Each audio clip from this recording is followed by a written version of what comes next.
નમસ્કાર મિત્રો, જો ગુજરાતમાં સરકારી શિક્ષક બનવાનું તમારું સપનું છે તો આજના આ ખાસ વિશ્લેષણમાં તમારું સ્વાગત છે.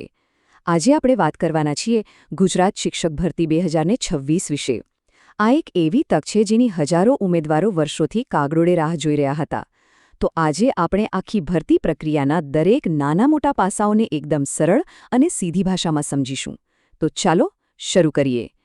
સૌથી પહેલાં તો સીધા જ મુખ્ય મુદ્દા પર આવીએ. સ્ક્રીન પર દેખાતો આ આંકડો જુઓ, 11,000થી વધુ.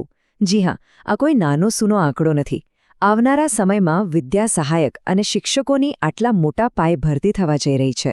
વર્ષોના લાંબા અંતરાલ પછી જ્યારે આટલી મોટી સંખ્યામાં ખાલી જગ્યાઓ ભરાવા જઈ રહી હોય, ત્યારે તે રાજ્યભરના તમામ લાયક ઉમેદવારો માટે ખરેખર એક સુવર્ણ તક બની જાય છે. અચ્છા, તો આજે આપણે કયા કયા મુદ્દાઓ કવર કરવાના છે? ફટાફટ જોઈ લઈએ. આપણે વાત કરીશું શિક્ષક ભરતીની તક વિશે, ત્યારબાદ ટીઈટી, ટેટ અને મેરિટ કેવી રીતે બનશે એ જોઈશું. પછી રોસ્ટર અને પગાર ધોરણની વાત કરીશું, પસંદગીના 5 તબક્કાઓ સમજીશું અને છેલ્લે ઉમેદવારો માટે અમુક અત્યંત મહત્વની ટિપ્સ આપીશું. તો ચાલો સૌથી પહેલા વિભાગથી શરૂઆત કરીએ. શિક્ષક ભરતીની તક 2026. હવે જ્યારે પણ આ ભરતીની વાત નીકળે છે ત્યારે એક શબ્દ વારંવાર સાંભળવા મળે છે: ગ્રાન્ટ ઇન એઇડ. ઘણા લોકો આમાં કન્ફ્યુઝ થઈ જાય છે કે આખરે આ છે શું? જુઓ, એકદમ સરળ ભાષામાં કહું તો ગ્રાન્ટ ઇન એઇડ શાળાઓ એવી છે જેનું સંચાલન ભલે કોઈ પ્રાઇવેટ ટ્રસ્ટ કે મંડળ કરતું હોય, પરંતુ તેમને ચલાવવાની આર્થિક સહાય સીધી સરકાર તરફથી મળે છે.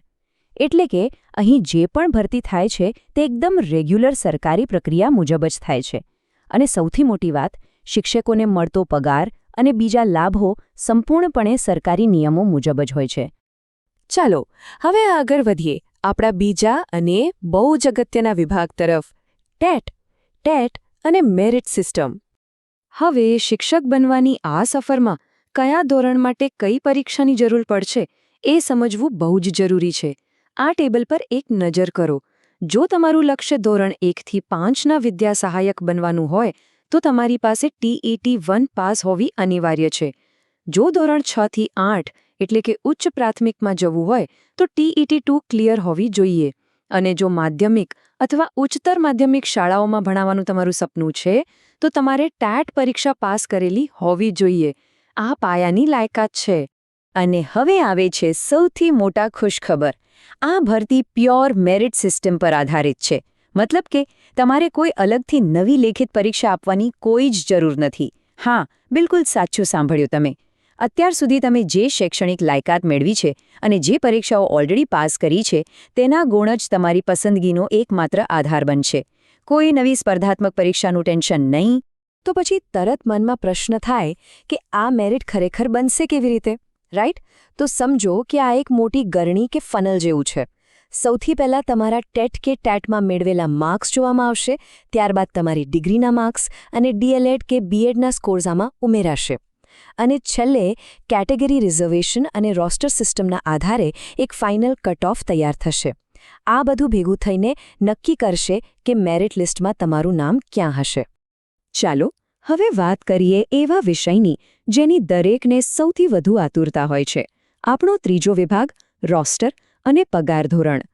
રોસ્ટર સિસ્ટમને માત્ર એક જટિલ સરકારી નિયમ સમજવાને બદલે એક નકશા તરીકે જુઓ. આ નકશો તમને બતાવશે કે ક્યાં કેટલી તકો છે. એસસી, એસટી, એસસીબીસી અને ઈડબ્લ્યુએસ કેટેગરી મુજબ જગ્યાઓની ફાળવણી તો થાય જ છે, પણ આમાં ખાસ નોંધવા જેવી વાત છે મહિલા અનામત.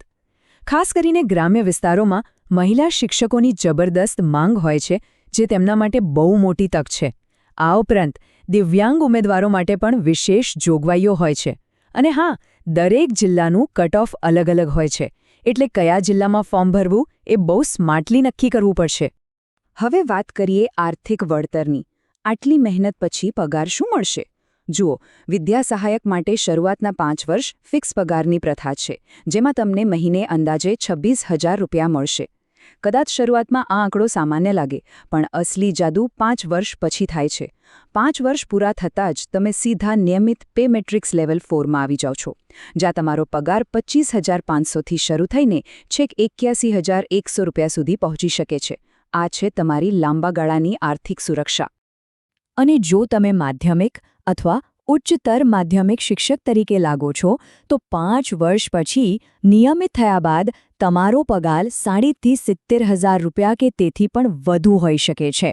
હવે તમને સમજાશે કે શા માટે TATની લાયકાત મેળવવી આટલી બધી અગત્યની છે. આગળ વધીએ. વિભાગ 4 તરફ. પસંદગીના 5 તબક્કા. આખી પ્રોસેસ શું હશે એ હવે સમજી લઈએ. આખી પ્રોસેસ એકદમ સ્ટેપ બાય સ્ટેપ ચાલશે. સૌથી પહેલું કદમ છે ઓજસ કે અધિકૃત પોર્ટલ પર ઓનલાઈન ફોર્મ ભરવું.